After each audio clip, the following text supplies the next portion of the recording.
Very excited about today's presentation, which will be a presentation of our good friend Jim Zogby's new set of polls called Looking to the Next Decade, Polling in Arab, Turkish, and Iranian Opinion. It's always a pleasure and honor to host Jim. Mr. Zogby co-founded the Arab American Institute in 1985 and continues to serve as its president. He's the director of Zogby Research Services, a firm that's conducted groundbreaking surveys throughout the Middle East for many, many years. He's also served for 3 decades in leadership roles in the Democratic National Committee, and I know he's very involved in the 2020 dynamics, and served 2 terms as President Obama's appointee to the United States Commission on International Religious Freedom. He also writes a wonderful weekly column that if you don't read, you should, published in the US and in 12 other countries. We're going to start today by Jim presenting the findings of the poll, presenting them on our screens. Then we will go into a panel discussion of the findings, and I'll introduce the 2 panelists who will join Jim and me on the panel. That'll be Stephen Cook and Barbara Slavin, but I will give them very elaborate and fancy introductions as the panel begins.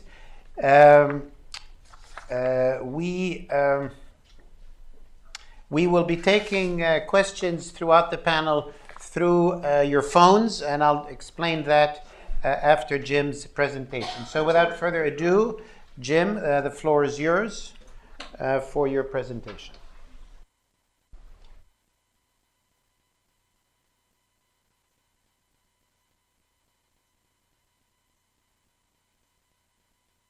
Stay standing as long as I can. If you don't know what plantar fasciitis is, I have that in my left foot and it's killing me. Can you stand on 1 foot? Empathy is not, anyway. Listen, thank you very much for coming on a cold and rainy day. We've been polling across the Middle East now since for the Surbaniyas Forum in the UAE. Since 2011. This year we actually put together a book that will be coming out with the Middle East Institute in the, probably in March or April, called The Tumultuous Decade. It covers our polling over the entire decade. 2019 was rather a fitting way to end the year, to end the decade rather, in that if you thought things couldn't get any worse, they actually did, which makes the tumultuous decade even more tumultuous, and hence the fitting title for my book. So I was pleased that it actually didn't end up being the resolved decade or something. Well, we did the polling, and we had a chance this year to go across the region and poll in the countries that are covered in the executive summary that you have. A full copy of the poll is available on Zogby Research Services website, and also there are some print versions available in the front. Among the topics we covered this year, in some depth, there were many other topics covered, but these are the ones in particular I'm singling out for the presentation today, are the unsettled situation in Iraq, the status of the Arab Spring countries, focusing particularly on Egypt, Tunisia, and Syria, and I use the Arab Spring in quotes, the Israeli-Palestinian conflict, Arab attitudes toward Iran, and how Arabs view the role of the United States, in particular in this case the Trump administration, and other global powers in the region. Since we've been polling these issues now for almost a decade in these very same questions, this year's poll gave us an opportunity to both compare results with previous years and find trends that were still there, and also to find some dramatic changes. I'm largely going to focus on some of the more worrisome numbers and also some of the dramatic changes that we found. Let's talk about Iraq first. The most notable development in Iraq is the higher percentage of Iraqis, including a majority of respondents in all the subgroups, Sunni Arab, Shia Arab, and Kurds, who said that they wanted their country united under a central government that was responsive to the needs of all the people and not a country divided into separate federal regions. This has been a topic that's been discussed for years here in the United States and certainly in the region itself. Iraqis consistently over 50% say no, but this year the numbers were very high and for the first time included all the different subgroups in the majority.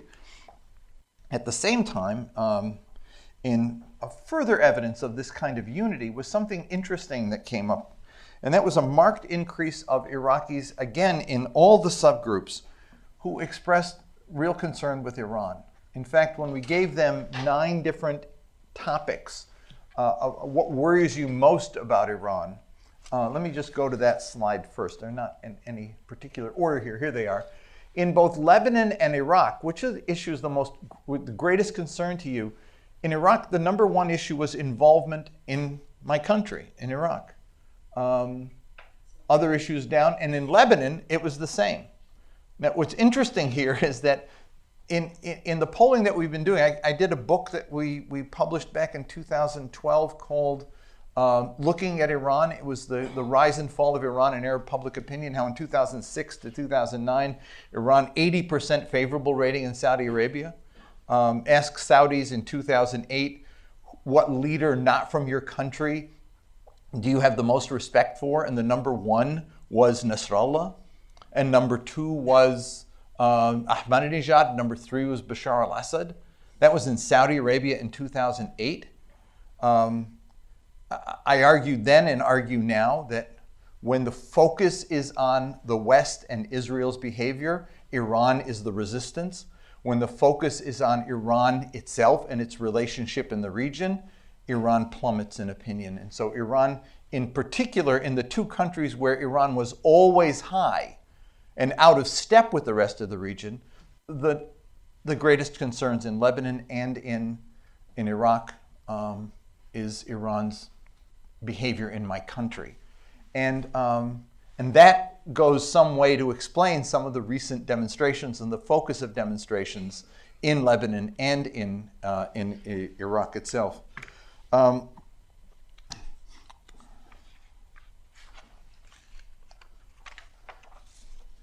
Iraqis also told us, though, that they had deep dissatisfaction with the direction of their country and a lack of confidence in their current situation. The numbers are worrisome in both Lebanon and Iraq, but I'm also going to get into Egypt in a minute. Look at Lebanon and Iraq. This is, are you better off than you were 5 years ago? This is the old Reagan question that he asked of Jimmy Carter, voters about Jimmy Carter. And if you remember, it was a question that actually made people focus in a way. We ask a twist on that and say, are you going to be better off or worse off in the next 5 years? And again, the numbers are in the low 30% range in Lebanon and in Iraq, and dissatisfaction being significantly higher. After the eruption of demonstrations, we were able to go back and resurvey in Iraq with some particular questions about the protests. We found that majority supported the protesters.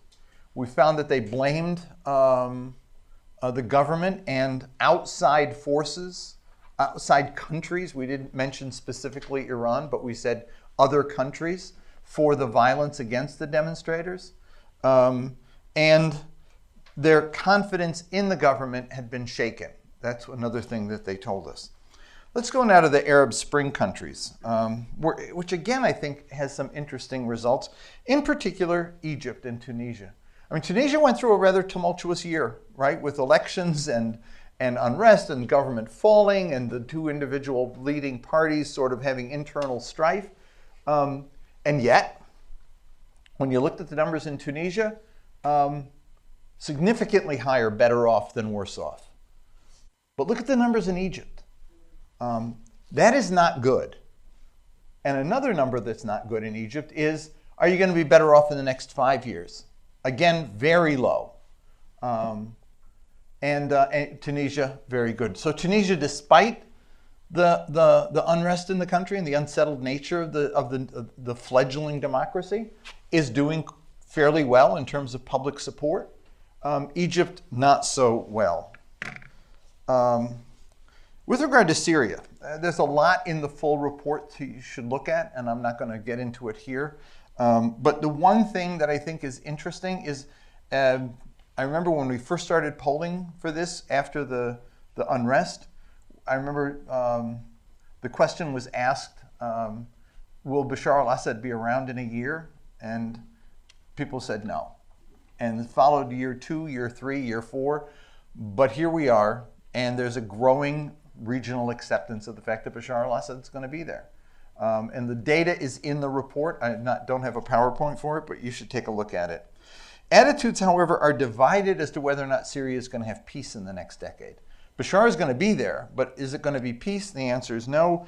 And an interesting twist, not only is there a sense that there's going to be renewed clashes with the opposition, which we're seeing play out now, but there's also a sense that there's going to be conflict between Iran and Russia over influence in Syria. Maybe one of the more intriguing results of the 2019 survey that again caused us to do a massive resurvey of the data after we finished it was changes in Arab views toward the Israeli-Palestinian conflict. Let me go to one here. When we asked people the importance of issues facing the Arab world, I found it intriguing that the two most important were kind of one might suspect were Nasserite Arab unity. I mean, while these are the top 4, these two were far and away out in front in terms of the priorities that resonated with people. But look at what was in last place. Securing justice for Palestinians. We then asked, let me go to this one. We asked views of the Arab Peace Initiative, and we got significantly high numbers that were prepared for peace if Israel returns. But look at the numbers in Egypt, Lebanon, and Jordan for not ready even if Israel gives the territories back. And if you add yellow, which is prepared for peace, but they don't think the Israelis believe in it, the Israelis are going to do it, the numbers are even higher. But they're still in Jordan, Saudi, UAE, and Palestine. There's a significant number prepared for peace. Some think the Israelis aren't going to do it, but they're ready for it, and they think that the Arab world should take advantage of it. So when we then asked the question, we said there's a move toward normalization. In previous years, we asked the normalization question this way. We said, there's a move toward normalization so that the Arabs could unite with Israel to fight Iran and extremism. We would get 90+% saying no. We asked it straight out, is normalization desirable this time? I don't know if I have a slide on that, but we got significantly high numbers saying yes, normalization was desirable. Those numbers were so high, especially in contrast to the are you ready for peace and do you think the Israelis are ready for peace, etc., that we went back into the field. And these were sort of the type of responses we got. So I cautioned that because when we asked why isn't there peace, and the blame was put almost solely on Israel and the United States, total dissatisfaction with the President Trump administration plan, Israel is at fault. There's no love lost for Israel, but at the same time, normalization at this point, which they say is already happening, that was one thing that we kept hearing from people, normalization seemed to be something that should be pursued. And should be pursued for several reasons, which largely converge around, I'm tired of seeing people die. People are paying the price. There was frustration with Palestinian leadership. It's not going anywhere, and they don't know what they'd be supporting. There was also a sense that it would give us leverage with Israel, maybe to make peace in the future for Palestinians. And then this kind of thing that Well, obviously there was pressure from the U.S., so what are we going to do? And then there was this one which said, I agree for a period of time in order for us to regain our power and gradually get our lands back. I mean, I'm not quite sure what to do with that, but all I'm telling you is that we got a large number saying normalization was desirable, but then a mixed bag in terms of what it would mean and why, which is why we wanted to repoll and get some qualitative answers. I wanted to figure out what it meant. So I'm not of the opinion that a rush toward normalization would not be met with dissatisfaction, especially if there were a Palestinian response that made sense as opposed to going to the United Nations. But I kind of believe that if there's violence or tumultuous uprisings, whatever, in the West Bank in particular, or maybe even in Gaza, that you would probably get a very different set of answers here. It still is an issue that resonates, but at this point there's a weariness with it, and I think that came through, and we felt absolutely important to report it. With regard to Iran, maybe the greatest concern we found across the region in all the other countries we surveyed was Iran's nuclear program, which is also interesting because it's different. Back in the 2006-8 period, people said it wasn't a bother at all. As Iran's meddlesome behavior became an issue in the region, concern with Iran also became an issue. But the nuclear question was not a big issue, so that in a sense, what we found in the past 3 years polling was that people were saying it was misdirected. Why are you focused on what Iran doesn't have instead of being focused on what they're doing, which is meddling in Iraq, meddling in Syria, meddling in Yemen, etc. This year, the biggest issue was Iran's nuclear program, except, as I noted, in Iraq and Syria, Iraq and Lebanon. The other concern with Iran was Iran's behavior in the Gulf, which I thought was interesting that you would get in Lebanon. Well, let me go back to where we were there. In Iraq, it was number 2, and in Lebanon, it was number 3. In Turkey, for example, also, I should tell you, involvement in Syria was the number 1 concern. But nobody said Iran didn't concern them. But Iran's nuclear program has become an elevated concern. We also find that the role of the U.S. is, at best, hanging by a thread in the region. It's interesting, with almost every presidential election, there's a bump. Even George Bush's second term, he got a bump. Obama's second term, he got a bump. But Trump started high. The numbers are very low, with real disappointment with his policies everywhere. There were only a few instances. Jordan is the one country where they were happy with the U.S. response, the relationship with their country. And the UAE and Saudi Arabia were the only countries where they were happy with his dealing with Syria, probably because of the ISIS, the confrontation with ISIS. But in every other country and in every issue, including in UAE, Saudi Arabia, and Jordan, on every other issue, relations with Muslims, relations on the Israeli-Palestinian issue, dealing with Iran, etc., there was a negative attitude, and we asked the positive change, negative change, it was all negative change. Now, there are differences there when we repolled on that too, because it intrigued us. In UAE and Saudi Arabia, the negative change on policy toward Iran was that he got soft on Iran. But the point is that there's dissatisfaction with the U.S., and that has caused, when we ask who's the most dependable ally you can count on in the next 10 years, U.S. only factors into a couple of countries as the most dependable ally. And that is part of the legacy of the Iraq War, which was, as I recall, done with the genius expectation that the U.S. would emerge as the hegemonic power in the region, unquestioned. It created instead a multipolarity. And so you have other countries saying the most dependable ally is Russia, most dependable ally is China. The EU comes in first place in 3 countries. Saudi Arabia comes in first in Egypt. And the U.S. lags in almost all those situations. So I think I'll end there with some of, I think, the more provocative results presented. Take a look at the whole poll, and I'd be eager to get your questions. And if you have any comments that you don't get a chance to answer here, you can email me at jzogby@aaiusa.org, and I'd be happy to respond. Thanks. Great, thank you, Jim. Why don't you join us, and Steve and Barbara? Oh.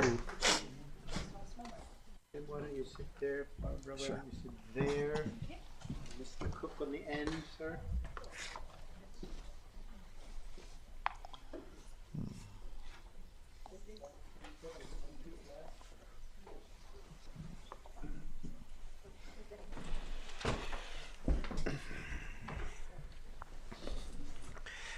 Thank you, Jim, for walking us through some of the main findings of the poll.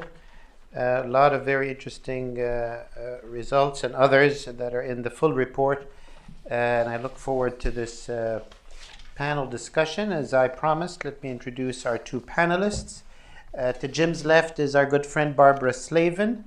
Barbara is the director of the Future of Iran Initiative and is a non-resident senior fellow at the Atlantic Council. She's a lecturer in international affairs at George Washington University and a columnist for El Monitor. She's the author of Bitter Friends, Bosom Enemies, Iran, the U.S., and the Twisted Path to Confrontation, regular commentator on U.S. foreign policy and Iran. To her left, our good friend Stephen Cook.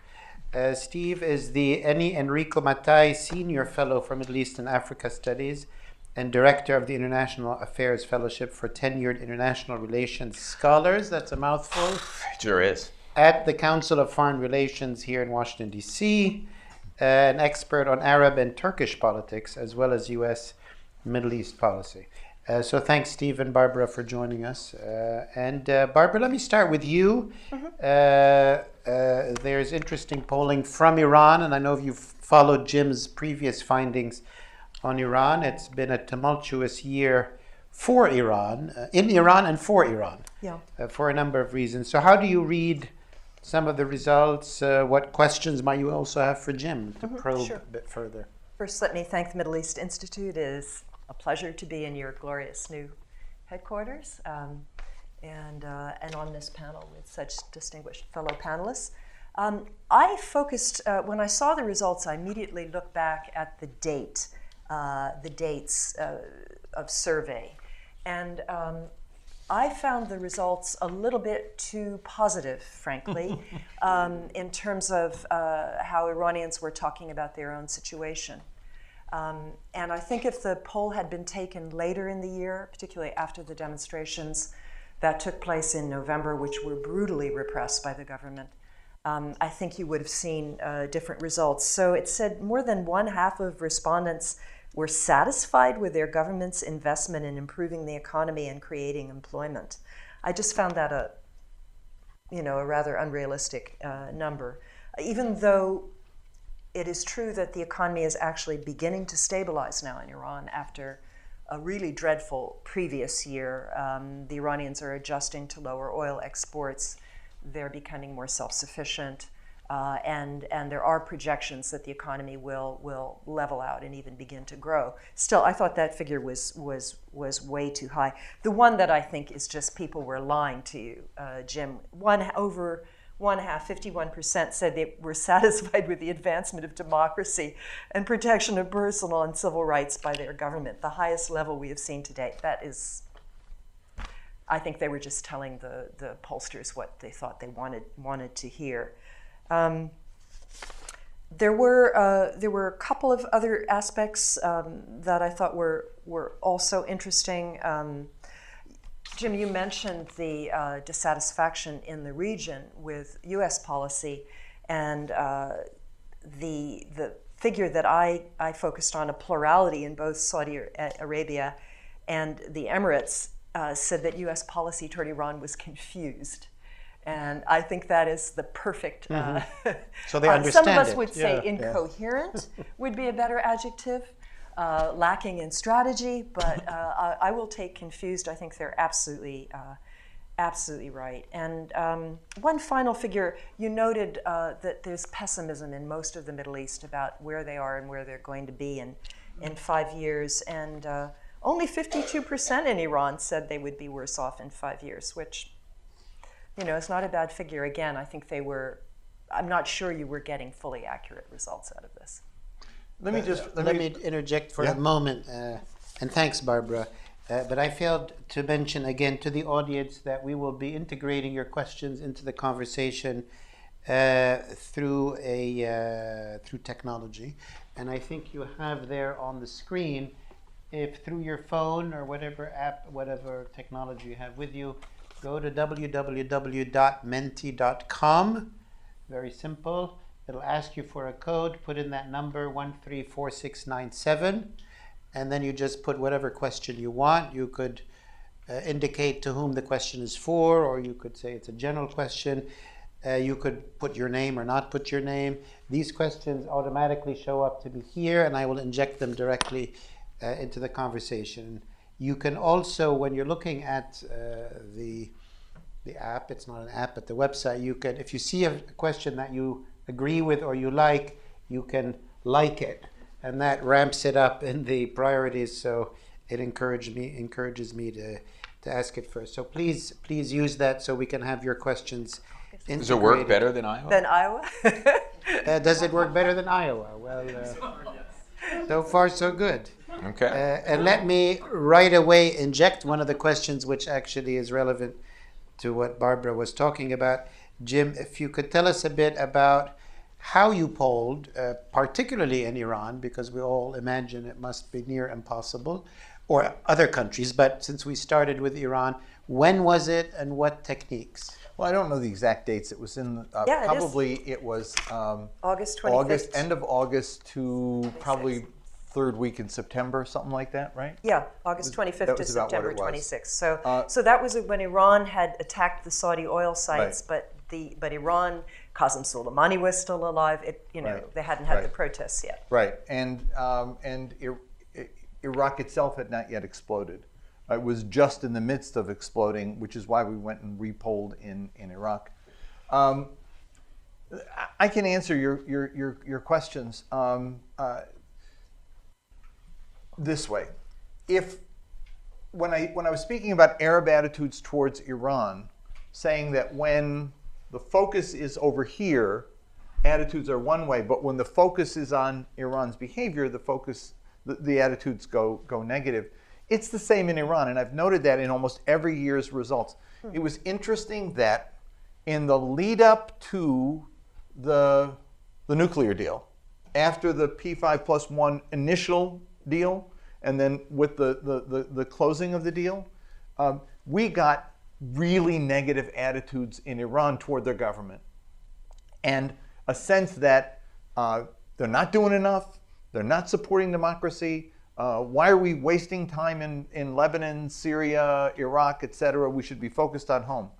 When the focus then turned to Trump's hostile relationship with Iran, then there was a galvanizing of support around the government, and we saw that play out this year. Now, you're right. After the demonstrations, and after the government response to the demonstrations, I would say that the reaction would probably be very different in Iran. But it didn't surprise me at all that people said they had positive attitudes, because when your country is being attacked by countries you don't like, your response is, in other words, is the United States and Saudi Arabia, are they the vehicles for dissatisfaction with Iran? Are they the vehicles to move Iranian opinion against their government? And the answer is no.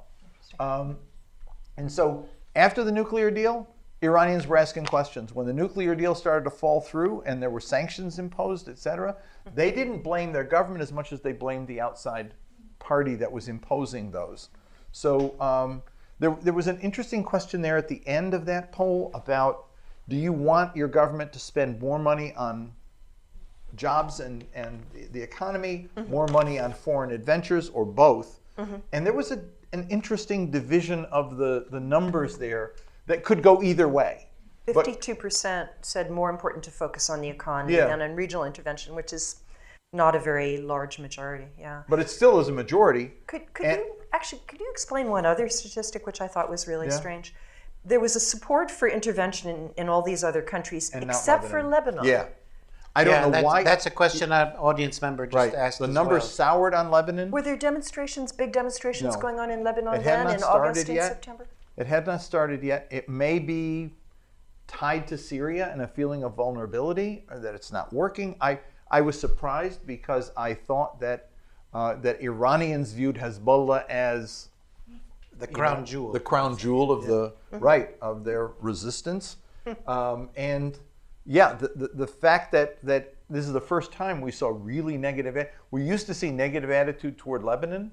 Toward Yemen, but this time we saw negative attitudes towards involvement in Lebanon. Be interesting to see if it carries another year, especially after what's happened in Lebanon. And could you say a bit about how you do your polling in Iran? It's all face to face, and it's done as the methodology explains, using the system where we focus largely on urban and suburban centers. We aren't able doing 1,000 people to cover the broad reaches, but we have, I think, fairly good distribution, and we divide them into quadrants and in re-quadrant. There is, to some degree, pre-poll weighting done. So as you're going into certain neighborhoods, you need to have X number of women, X number of men. It's every fifth house. Sometimes it's a referral process. If the person you get at the door isn't willing to do it, is there someone at home who will? But then you have to rejuggle. If you get too many women, you have to add men. So there's a bit of it's a bit of a hodgepodge. But the answer is, when you've done 1,000 people and you have good distribution, the old notion that polling is you stick your hand into the jelly bean jar that's got 100,000 jelly beans and white and black, and you pull out a handful. The distribution of what you pull out is largely going to represent within a margin of error of X, Y, or Z, depending on how many you pull out. The distribution in the group, so that pre-poll weighting is a legitimate tool to use, and these are all APOR methodology procedures that are accepted. So I think we do pretty well. Political situation in Iran, or indeed in other countries, is this Mostly students with knowledge of the government? And what do people think they're being polled for? We hire students who are in the country, Iranian students who actually do the work, and they've been very responsive. We only had one problem, and that was in the Khatami election, the second one, where the pollster who worked for us, the manager, the field manager, got arrested. And he was charged with, I thought it was hysterical, because he got charged with working for the well-known Zionist firm Zogby. Well, half of that is true. It's well known. But Which I thought actually might ease some negative stuff I get here in Washington. that but could help you. Oh, no. Yeah. didn't work. Yeah, no, he got 7 years, but we've not had a problem. We did, here's an interesting thing. We did have a problem about 6 years ago with OFAC. And we hired an attorney who actually had been at OFAC for 5 years. And there is an exception to the sanctions if you're getting information for public distribution to inform the public. So the New York Times hires a stringer, a television network hires a stringer, and we do polling and release it to the public. We couldn't do private polling, but we can do public polling, and that's why we got a waiver from OFAC, so we've been able to poll since then. Okay. Steve, let me turn to you. Maybe start with Turkey and the polling in Turkey. What struck you? Well, I think it was perfectly consistent with what we know about Turkey, about U.S.-Turkey relations, and the way people in the Arab world feel about Turkey these days. I think, the profoundly negative view of the United States is already baked into Turkey's political narrative and its discourse and political culture. Of course, you add to that the Syria situation, especially Washington's relationship with the YPG, and it carries over into absolutely every issue, whether it's dealing with Iraq, obviously Syria, the Palestinians, the U.S. role in the Muslim world. I think one of the things that would probably be surprising to supporters of President Erdogan and the Justice and Development Party, which has this kind of fulsome view of Turkey's leadership role in the region, is how few in the region actually want Turkey to be a leader or see it as a dependable ally. Yeah. And I think this is a trend, and I think Jim's polls have consistently captured this since 2013. I think there was a slight bump in 2017, but the perception of Turkey in the region has cratered since at least 2013. And like I said, it's been consistently bad with that slight bump. I think it was in your 2017 poll. But there was nothing about the way in which Turks view the United States and the U.S. role in any of the conflicts. In fact, it's gotten even more negative in places, and profoundly negative on Iraq, actually more negative on Iraq than it was Syria, which was the one surprising thing to me. It's been kind of consistently 3/4 of the population regard the U.S. role in Iraq as negative. But really, what was it? It was more than half, or slightly more than half when it came to Syria. But really, that was the only surprising aspect of it. I suspect that supporters of the Justice and Development Party, because every time I mention this, whether it's in social media or write in an article, supporters of the Justice and Development Party jump on me and say, well, actually, Erdogan is quite popular in the Muslim world. But there's really no indication from at least Jim's polls that is the case, or that people are looking for Turkey for a leadership role, with the exception, obviously, of the Palestinians. But even there, it's only 42%. I think he's trying, the Turks would like to recapture the magic of 2010, where they could build a narrative about the leadership role in the region on their principled stand on Palestine, which was a principled role and was a way in which they used to delegitimize leaders in the region and go after the United States and Israel. But I think way too much has happened since then, particularly when it comes to Syria. I think there's a blind spot among Turks in not understanding that many in the Arab world believe that they have a lot to answer for the bloodshed in Syria. In that way, I think Syria, I called it once the nail in the coffin of Iranian favorability in the region. It also is for Turkey. And so Turkey, like Iran, when the focus is on the U.S. or on Israel, they do well. Right. But when the focus is on their own behavior, they do badly. Let me ask you, Jim, both on the Turkey and Iran results, and this is a question from a member of the audience.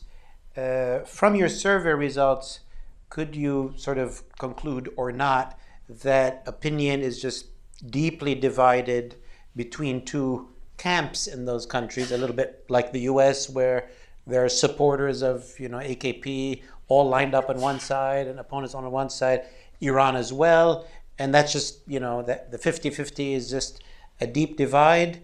Or is that not what you see from your polling results? Is that something you can discern, like a solid bifurcation in both countries, or not? In the countries or in the region toward the countries? No, in the countries. In the countries. Like in Iran, some people love the regime. Whatever you ask them, everything's great. Question mark. And everybody who hates the regime gives you the same. Yeah. Is that the reality? Again, and this goes back to Barbara's question. I've never asked a question, do you like the regime or don't you like the regime? And when I think we got close to a question like that in Turkey, the numbers were not, I believe at that point, honest. We're not dealing in a democratic culture. We're not dealing in a situation where people feel comfortable that way. You have to sort of work around it. Are you better off than you were? Do you think you're going to be better off? Is the country moving in the right direction, wrong direction? How do you feel about the engagement in this country? And after you put all those pieces together, you get a negative view, positive view. That kind of thing comes through. So Iranians telling us that they're not happy with the direction of the country, or that they don't think they're going to be better off, that gives us 50-something% saying they're worse off. That's not a good number. Trump's numbers are in that range too, and these aren't things you sort of take to the next election with, but you do if you're Iran and you get to control the elections, right? So. And decide who runs and who and doesn't decide run. Who runs, right? Yeah. And if they don't win, you get to anyway. I think the situation here is that we're not going to be able to know. I wouldn't do a pre-election poll in Turkey. I think people are afraid to tell me. But they will tell me if they're better off or worse off. They will tell me if they, what their expectations for the future are.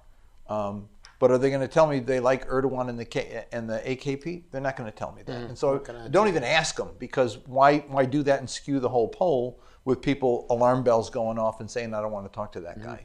So we sort of feel around the edges of issues, and after feeling around the edges of issues, you begin to learn something. And just like you're in a conversation with a person, you don't come out and necessarily directly say, how are you feeling about this and how are you feeling about that? And at the end you say, I think this person is uncomfortable with their life, or I think that they're happy and with their situation. Well, Barbara, there's a question for you from the audience, sort of pivoting on your remark that maybe some of the respondents weren't telling the truth, which we're discussing. But I want to use that sort of broader question to you. You've been following Jim's polls on Iran, and wherever there are other polls, I'm sure you're scouring them as well. And, what strikes you from this poll in terms of trend lines? How might you estimate where things are even today, given that a lot has happened since August and September? Yeah, I think the trends are the way to look at these polls. We put on events with University of Maryland polls frequently at the Atlantic Council, and again, it's not so much the raw numbers, but the trends, which I think are interesting. Actually, a couple of the findings that I didn't mention that I think were really interesting, and I had a sort of question reading through the results of the poll about sort of the role of religion in the region. I don't know if Jim would talk about that. But it seemed to me, maybe it's because I'm reading Kim Gaddis's excellent book, Black Wave, that this black wave that sort of started in 1979, is beginning to run its course in a lot of places that religious parties don't seem to be as popular as they were in a lot of places, and the business about Iraq and Iran, which I follow very closely.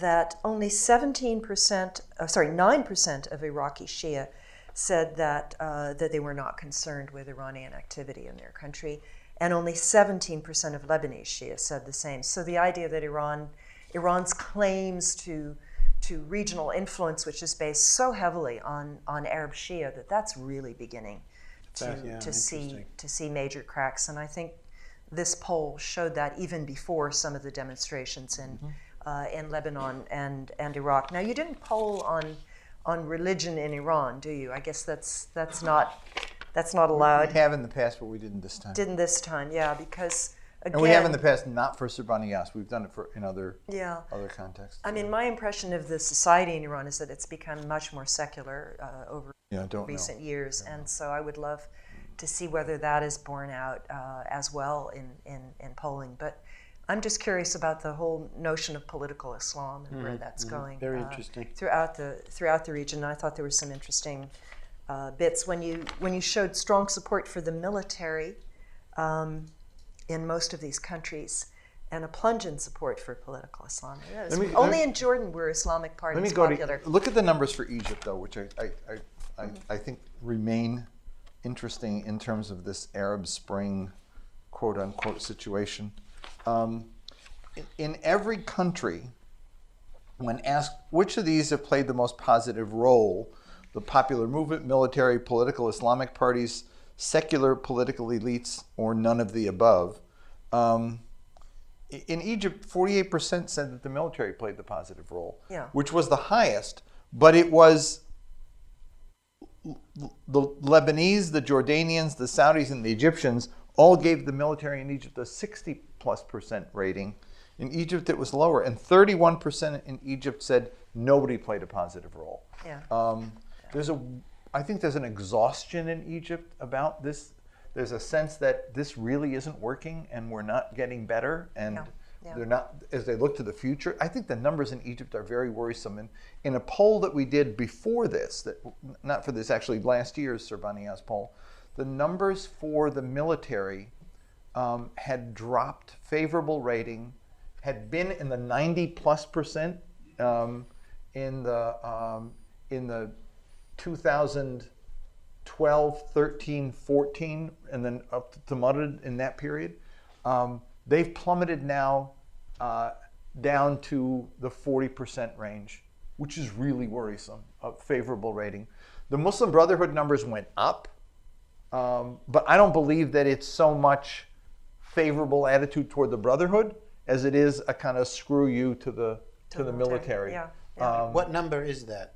Whether it's... As I recall, in the last time we did the numbers for the Brotherhood and El-Sisi, now this is going to be, for some Egyptians, this is going to be like, this is going to get me stoned on the stage. They were almost even. No, yeah, okay. No, the numbers for El-Sisi and for the Brotherhood were almost even. Interesting. In terms of favorable rating. And again, I don't believe that means that they love the Brotherhood or want them back, because they still have criticism for their tenure. But I think that there's a sense that didn't work, this isn't working, and we're not happy with where we're going. I would love you in a future poll to poll Iranians on their view of their military. Yeah. I would love that, because a lot of people in that country still somehow see the military as Traditional, army military. no, Or all of IRGC. it, The IRGC whole and so on, as, Yeah. as a substitute for the clerics. So I'm just curious. Yeah. about that. Steve, I was going to turn to you in any case because of your work on Egypt. How do you read the numbers, some of the points that Jim just raised, and others? Yeah, I mean, I guess I'm the boring member of the panel here, but there was really nothing surprising to me about what you saw in Egypt.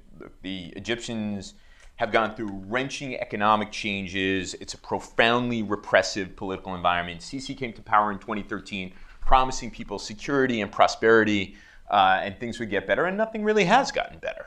The military has demonstrated that it's really not able to leverage the kind of support that it did in 2013.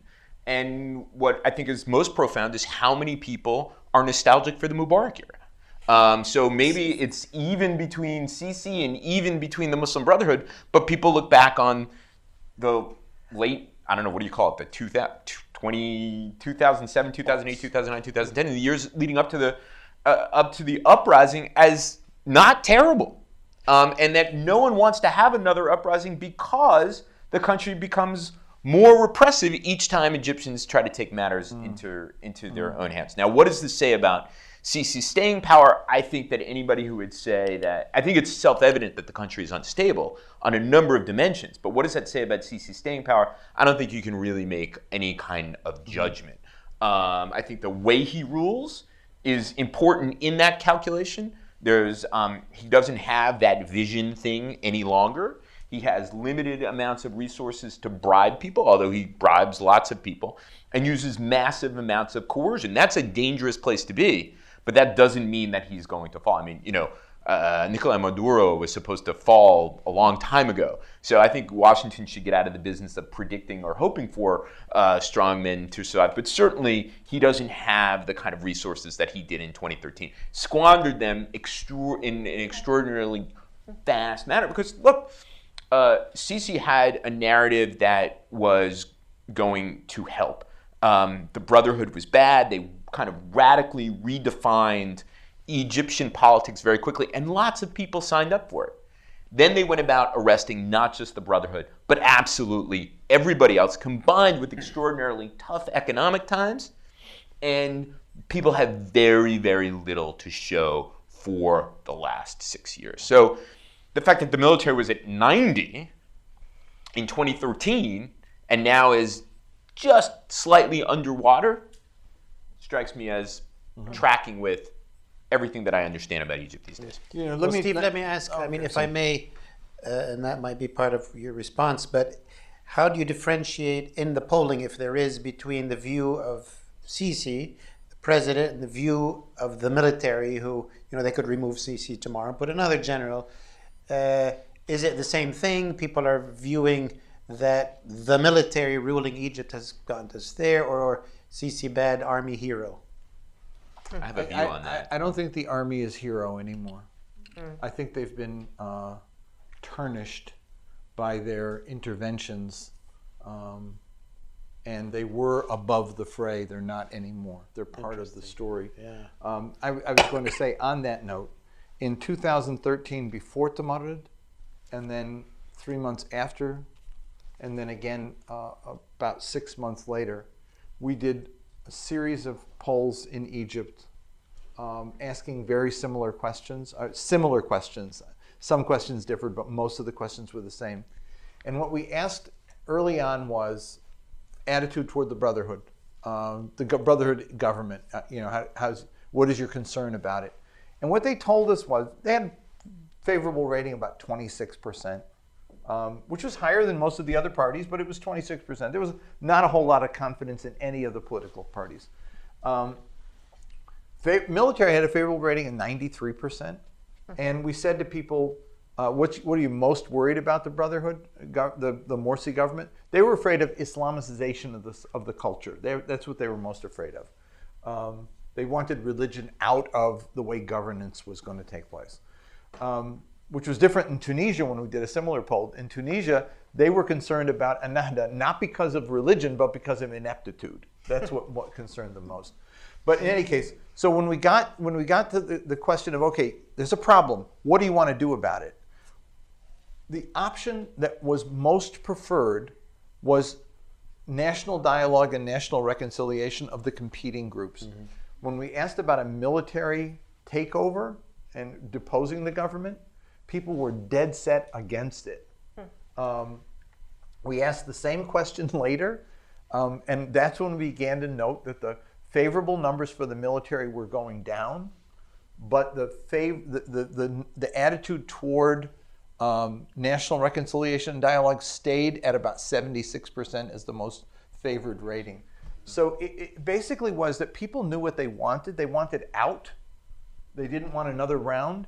And what they found was they got another round, and that soured them. I remember seeing Jihan, the movie The Square. Remember? And when it was over, I think the movie was trying to make a point, but I got a different point out of it. When it was over, I was exhausted. And I was like, oh no. I could understand the feeling that Egyptians had of enough is enough. Can we possibly go through this again? And I think that has stayed as the sense. There are no good guys left. There's no hero left in the picture. And that's not always a good position for a country to be in. Let me just underline a couple of interesting things that Jim pointed out. And I think that the distinction between the military writ large and Sisi, or the Supreme Council of the Armed Forces, I think it's spot on. The military, I think, does not remember its own history. It's been a long time since June 1967 in that period up to October 1973, where they learned a number of lessons that led them to, pardon me if you know me or my work, to rule but not govern, which was a formula that worked. In the post-Morsi period, they are ruling and governing. Mm-hmm. And the kind of brilliance of ruling but not governing was that they weren't responsible. They were the ultimate source of legitimacy and power in the system without having to be responsible for it. Now, in their utter disdain for civilians and how they perceive civilians have screwed up the country, they rule and they govern. And it has led them open to being vulnerable to the vicissitudes of Egyptian politics, which are very, very tough. And they're being blamed for the situation that they're in. And I don't see how they can go back. There'll have to be some type of crisis of the extraordinary magnitude for them to actually return to the barracks. Second point, Jim made the point that people in Egypt were most afraid of the Islamization of the culture. What is, I think, a common theme throughout all these countries, and Jim's polls didn't capture it, I think in the past they have captured it, is the titanic struggles over identity within these countries. And that is a theme, I think, of the last 10 years, and I think will be a theme for the next 10 years, and something that I think Jim and other smart pollsters have to figure out a way to drill down on. So, because I don't think we really understand it. I think we have a kind of surface understanding of what these things mean, especially since identity is very fluid. People have multiple identities that they think are important at different moments. But I think that this is what this part, in large part, this struggle and this political ferment and even that spills into violence is about. Thank you, Steve. Jim, question from the audience apropos of probably all of the countries. A lot is made of the young generation, new ideas and change in all of the countries. in your results, did you break down for age group, and did you find any patterns? No. No patterns, Yes, or no? yes, You didn't break we it break down. and no patterns. Really? It's really interesting that in so That's much of depressing. we've done massive polls in some countries. Sometimes we've done 5,000 because in Egypt, if you want to get into the Sinai or get down to Luxor or whatever, you've got to. Otherwise, you're sending a guy in a car with to interview 3 people someplace. So you have to make it really large. So we've done that, and we've broken them out. And we have found that on most of the issues that we poll on, there are sometimes a gender issue. Oftentimes there's an education issue. There is very little age differentiation. So I hear this stuff about the young, this and the old, whatever. It may be that the activists are young, and that's to their credit. Mm-hmm. But it's not necessarily the case that attitudes of young people differ significantly from attitudes towards older people. And have you found that in previous polls as well? Yeah. Which is what at some point we used to report on age. We stopped reporting on it because it after you do the crosstabs and look at it, you get a rural urban split. You don't so much get a generational split. Interesting. On issues of religious extremism, we poll for a foundation in the Gulf, in UAE, that actually deals with moderate Islam and looking at, quote, moderate, looking for ways to understand extremism. And we did pretty substantial polling in several countries. And it was looking for who are the groups that are going to be inclined this way or that way. And by the time we were finished, the way you had to drill it down was that there was no single variable that accounted for it, There would be a group of people who would say, when you ask the simple question about a group like Daesh, is it a correct interpretation of Islam? All the way down to they're not Muslim at all and should be, banned or whatever. And within that range, we looked at the groups who were inclined to say, it's a good thing. This is a good interpretation of Islam, or maybe I disagree a little bit, but they're mostly on the right track. We tried to figure out who they were. There was very little difference in different groups. The way we finally got it was, really complex variables. It turned out that if you came from a home where one parent had been absent, either through divorce, death, or separation, or imprisonment, you were more inclined to lean toward radical ideas than those who came from a stable home. And the other one was if your mother was educated. Not so much your father was educated, but if your mother was educated, you'd be less inclined, far less inclined, to go toward any radical ideas than the other way around. So my point was, educate your women and try to keep families together. That's the way to defeat the extremism. But it was interesting that when you look at a good platform here. You looked at all the other variables, and they just didn't pan out. A lot of questions from the audience, so thank you for sending that. Trying to put as much into play. Again, for you, Jim, there were a number of questions about Kurdish public opinion. Opinion in Iraq, there was a referendum a couple of years ago, but also has Kurdish, you poll in all the countries. Are you able to bring together all the Kurdish results? Is there anything that you can say about, the Kurdish point of view is X or Y? Any commonality? No, we don't. No, I haven't. In Iraq, we specifically identify Kurds. Mm-hmm. In Iran and in Turkey, we don't poll in Syria, but in Iran and Turkey, we cover regions, but don't specifically ask a question of ethnicity. Mm-hmm. I think in Turkey it might be difficult. In Iran, I know we don't ask the question, but I don't know what the numbers that we get from those regions. There are sometimes in Iraq where we've polled, and people have asked us for Kurdish numbers where we didn't ask it. This was in other polling, not for the Surbaniyas. And we would look at the regions and say, oh, that might be Kurdish, but then again, you can't do it because so many refugees have flooded into the Kurdish area that you can't identify. So we specifically have to ask the question, are you Kurdish? Well, then on the Iraqi Arab. Kurdish question, where there is also a question there, you said in your presentation that even Iraqi Kurds, in the majority, if I'm not mistaken, said centralized. Right. Is that very surprising? Did it used to be very different a couple of years ago? No, actually, it's not different than it was. And what I think I'd like to do at some point is a follow-up question to understand qualitative, like why. When we've talked about it at the forum, there have been some who've said that the economic integration issue is too important and they don't want to be a landlocked, dependent upon Iran this way, Turkey that way, Syria this way, and a hostile central government in Iraq. I mean, it's a smart judgment to not want to be cut off from everybody else.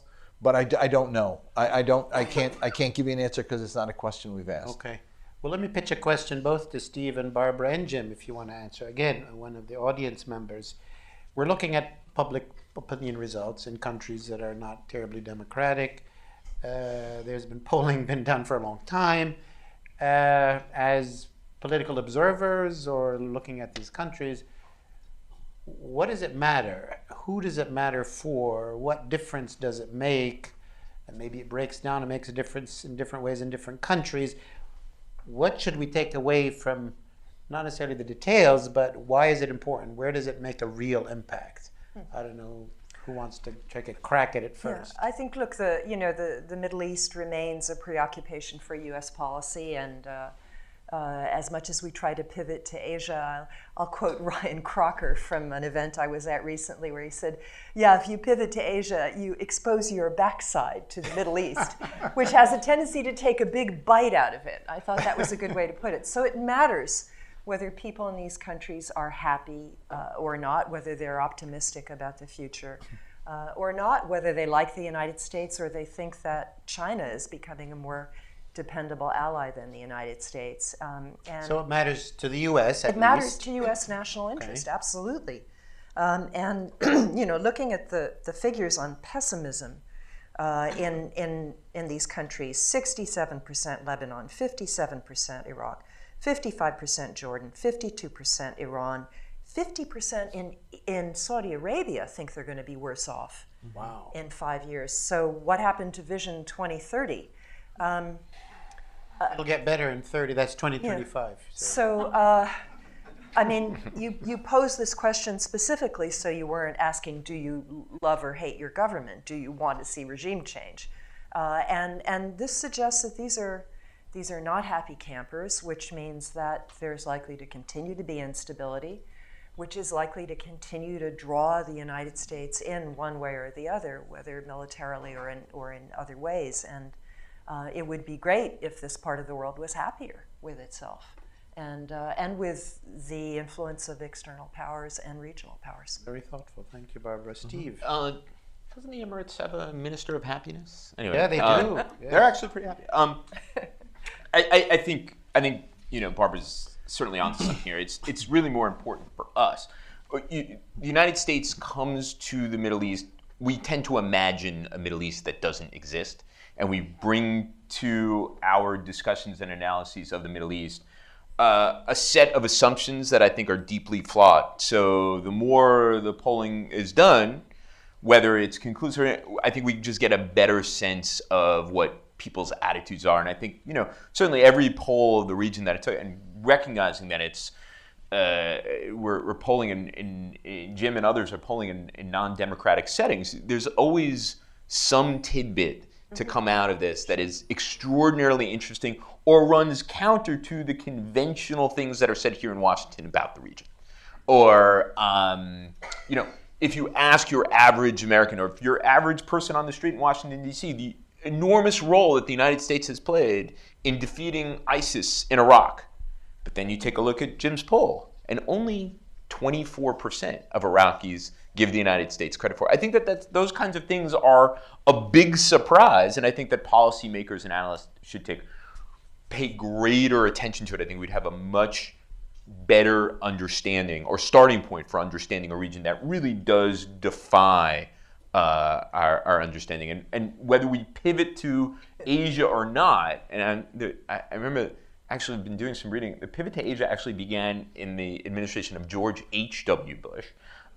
Some of you here weren't alive during the George H.W. Bush, or were very, very young, or maybe some of you don't remember it for the other reason. But my point is that we will still have a legacy of important interests in the region if we were to effect that pivot, and that would still be important for us to understand the political, social, economic, and cultural dynamics of the region. And I think these polls do that. Thanks, Steve. Jim, you do a number of these polls for the Sir Benias Forum, which is in the UAE and the region with people from the US, but a lot of people from the region, officials from the region.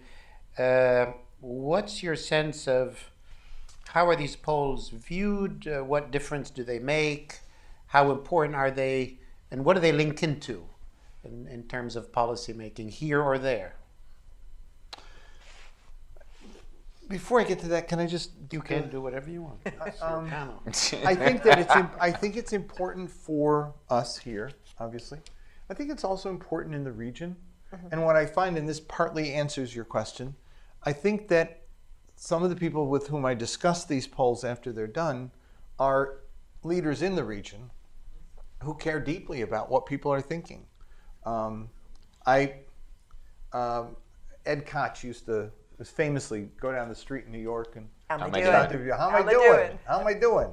And my mom. Explain who he was to Google the young Ed Koch people. for you. Google Ed Koch, Younger than Ed 50? Koch was a mayor of New York, a the 18th very century. colorful mayor of New York. My mother, I remember rebuking me at age 12 when I was in an argument with my Aunt Marie, saying that she said, "You're not listening to a word she says. You're sitting at the end of your seat, waiting until there's a pause in her breath so that you can come up with what you..." She said, "Listen. Sometimes when you listen, you learn something, and maybe your response will actually be responsive to what she's saying instead of just what you think is in your mind that you need to get out." And so when I wrote a book a few years back called Arab Voices, what they're saying and why it's important, it also applies to Arab leadership, that they may not have votes, they may not have elections, but how long can the Egyptians continue thinking that everything is great and wonderful, and it's really not? 7,000 years? And don't That's not fair. Sorry, I will get stoned. don't the demonstrations in Lebanon and in Iran and in Iraq tell us something validated in the poll or previewed in the poll, that there's dissatisfaction with their daily life and that there's growing dissatisfaction and concern with Iran's role in their country? And isn't there something to pay attention to on the sectarian issue when, you asked me, do people tell you the truth? When in Saudi Arabia, there's a Sunni Shia split on attitude toward Iran. If I were Saudi, I'd want to pay attention to that and say, why are my citizens saying that Iran is playing a positive role, etc.? There are issues here to look at to say, if I want good governance, if I want a stable order, if I want to advance into the future, I need to hear what people are saying to me. And the poll provides, I call it, it's opening a window. It opens a window and lets the voices in. And if you want to shut it and not listen to them, you do it at your own risk. But this is an opportunity to think about. People are saying that. Why are they saying it? Don't immediately shout back, "That's not true. That can't bother. Everyone knows the president is the best." Whatever. No, it's maybe they're telling you something, and you maybe could be better if you listened and tried to respond to some of the concerns. So that's what I think is the value of the poll. And your question was? He's forgotten. No, there. Oh, sorry. All right. Sorry. I have other questions. Did I answer it? I think you did. Okay, good. But I have Why another... does it matter? That's why it matters. Yeah, I mean... It matters because if you listen to people, I learned in my life when you listen, you actually can do something. that actually responds to the situation you're about which you're addressing. Let me Yeah. pitch another broad question, difficult question, from the audience.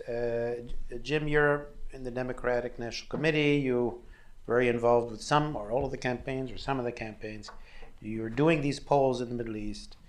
This latest poll, what's in it that would help you advise relating, let's say a presidential candidate, that you should adjust your foreign policy, U.S. foreign policy should be adjusted in this way because look at the polling results. You could look at the results and say, as some presidents, they all hate us, we should get out. Or you could look, everybody's depressed, the governments are a disaster, let's get out. We've heard that, you try to pivot away, you get into trouble. What in this poll can help you advise on policy? Well, it itself directly doesn't give me a leg up to go to any one of the candidates and say, this is what you ought to pay attention to. But it does overall, I think, I'm in the camp with these guys that, look, we don't have a robust foreign policy debate in the Democratic Party right now, right? It's like, it's largely get out, no more endless wars. But it's a region that will continue to play a pivotal role for good or for bad. I mean, there will be conflict that will engage us, whether we want to or not. And this notion that was so naive and stupid in my own party. I remember during the early Obama period that we wean ourselves from foreign oil. I remember looking at some of the polling the party was using. If you said foreign oil, you got certain applause. If you said Arab oil, the applause went up higher. If you said Saudi oil, it went up even higher. And so there was a lot of focus on that. The reality is that we live in an interdependent world. And as long as we are using fossil fuels and the world is using fossil fuels, there's no way of becoming independent, because as we're seeing now with the coronavirus, China goes, we ultimately go. I mean, because we can't import if they're not producing, and we can't export if they're not buying. And so this notion that if you somehow the Middle East is in trouble and there's no Arab oil, we don't need it because we're self-sufficient.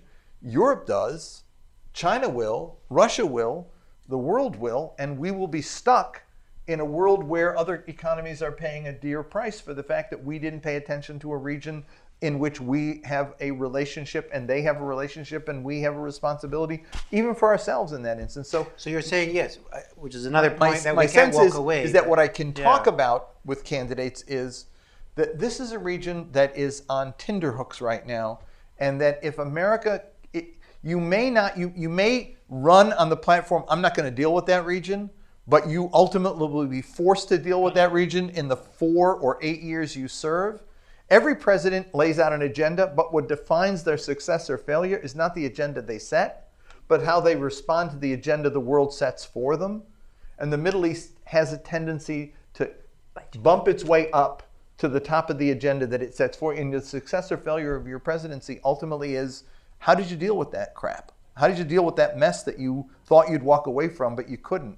And so this tells me we got some issues, we got to deal with them, and let's look Well, at Steve them. and Barbara, I do want to ask, is there anything in the polling that relates to advice on policy, rather than we all have advice on policy? Anything in the polling that would indicate to a candidate, ease off on this, move in that direction? Oh, I don't know. It's such it's so granular, and we are dealing in sort of sweeping. I mean, for my patch, it's let's get back in the JCPOA. I mean, in that sense, the focus on the nuclear could be useful because it wasn't an issue because we had the JCPOA, and now it's an issue again because Trump pulled out, and everybody's worried that Iran is going to develop nuclear weapons again. So that's not exactly a good outcome, and that's something that the Democrats certainly have addressed by saying they would return to the deal, or they would immediately enter negotiations, or whatever their various positions on Iran are. So this is helpful for that. Interesting. Steve? Yeah, in the polling, I think 3 points. One, I think you look at on the Turkey piece, it reinforces the idea that because there are structural changes in the international system, Turkey really is an ally. It is a treaty ally of the United States, but that's a meaningless statement of fact. That it is that, but it is not a partner of the United States, and that the expectations that somehow things will snap back to the way it once was are, regardless of who's the president of the United States and who's the president of Turkey, I think it's not going to happen. So that we need to kind of readjust how we think of this big, influential country on the region. Speaking of another big influential country, I think a presidential candidate would have to know that, and this is Egypt in spades, but it is the rest of the region, that the problems that Egyptians confront are problems that are really of Egypt, and that there's very little that the United States can do, but that those problems make Egypt important, because a collapsing Egypt is going to have ripple effects, and not good ones, not throughout the region, but also in places like Europe, which really is a core strategic interest of the United States. Broadly speaking, I think Jim is right in that, we are not going to be able to really pivot away, and that a presidential candidate should look at these numbers in a sobering way.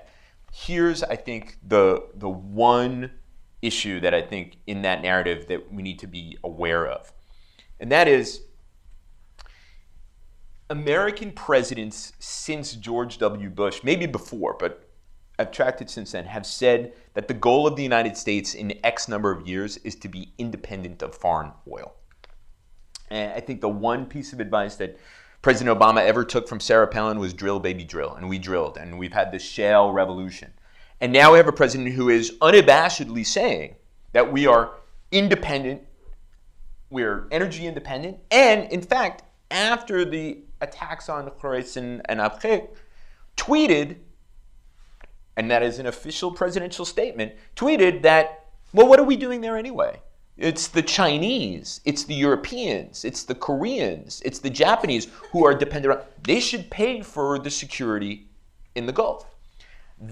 Now, we can sit here and say, look, it's an interdependent world and so on and so forth, but the enormous political appeal of energy independence to the American people should not be underestimated. But would you comment on Trump's own arguments in Syria and Iraq of course, that were there because of the oil? Of course. Which is a weird, of course. different And so my argument. point is that any presidential candidate, because of the enormous appeal of getting out of the region, because the Democrats are talking about ending forever wars because it resonates with people.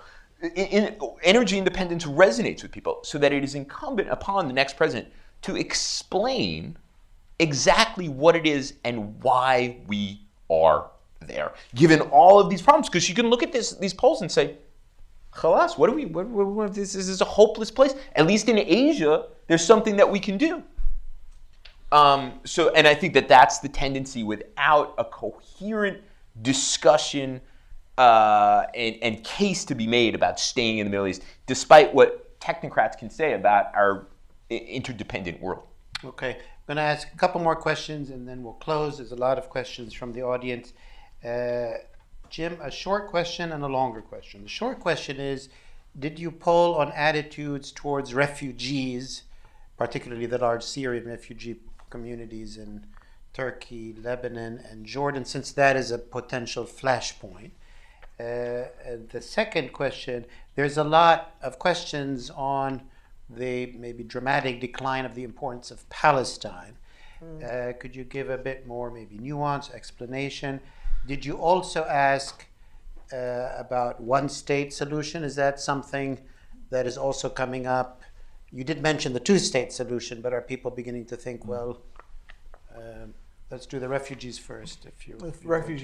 We've polled on refugees on a couple of occasions, I think 3 occasions in previous years, and they are in the book, The Tumultuous Decade. We didn't ask the questions this year. What we found when we asked the question is that in Lebanon, initially, there was an attitude that it was a political liability but an economic asset. And that was because they were bringing they were bringing money. And it was money either that there was families that were bringing money in, because Lebanon got a mix of refugees, some dependent and some who were fairly independent, who came and stayed with families and in mountain villages or with their co-religionists, etc. And also, they were getting cash from agencies, international agencies supporting them. So there was a bit of, I'd say, not wanting to be crude, and I could say it maybe because I'm Lebanese, it was very Lebanese. Hey, this is working. That changed dramatically. Attitudes in Lebanon went down on both fronts as they began to confront the other realities of it. Jordan is the one place where it stayed fairly stable. And I think in part because Jordan had a very different way of dealing with the refugees and the relationship with Europe and the way that Europe provided some opportunities. Turkey, interestingly enough, which had the greatest capacity to absorb because it was the largest country, was the country that almost from the beginning felt it negatively. And Turkish opinion was not happy with hosting refugees politically or economically. We haven't asked the question, I think, in the last 2 years. On the Palestinian question, we asked Palestinians about one state, two state. And I would say in this poll, if you look at it, two things happen. One is there's a growing Arab sense of maybe despair or frustration, which again could ignite quickly if something changes. But there also is among Palestinians a sense of a loss of direction. And I just saw a poll by a partner, somebody we work with there, that actually showed people saying in the West Bank that they were okay with their lives, not in despair. I mean, there's a sense that this isn't going anywhere, and I think if I hear Saab Erekat say one more time, it's driving a nail in the coffin of the peace process, when I think that their leadership has driven a nail in the coffin of the Palestinian cause and the Arab world. I mean, there's a sense of it. One of the things that came through in the qualitative was frustration with Palestinian leadership. Sure. I think the issue still resonates deeply, which is why the responses were so complicated. I mean, yes, it's desirable because it'll give us more leverage to solve the issue, or yes, it's desirable because I'm tired of seeing mothers and children dying with Israeli attacks. Yes, it's desirable because it was desirable, but there was a whole lot of reasons around it that said to me they still care about Palestinians, but they also said they were frustrated with the leadership. And the lack of vision, the lack of a way forward, the lack of a spark that inspires. When we talk about longing for Mubarak, I think there's a longing for Arafat. There's a sense that the current leadership just is moribund. Now, that does not mean that I'm siding with Jason Greenblatt and Jared Kushner, because I think that what their offer is grossly insulting, not just to Palestinians, but to human intelligence. I mean, it's a bizarre proposal that anyone with a right mind has to see is Turki just. Al-Faisal called it a Frankenstein state. I thought that was perfect. So, but nevertheless, one would imagine that after all these years, even a moribund leadership could come up with a creative response. And they have not done so. And there's a real need for a new Palestinian leadership that can actually articulate a vision and mobilize people. Because right now people aren't mobilized. Mm-hmm. They're like, why am I doing this if these guys aren't going anywhere and just getting, happy being where they are? That I think is the problem. Great. Well, thank you, Jim, for the research and your team and for this latest poll and all the other polls previously.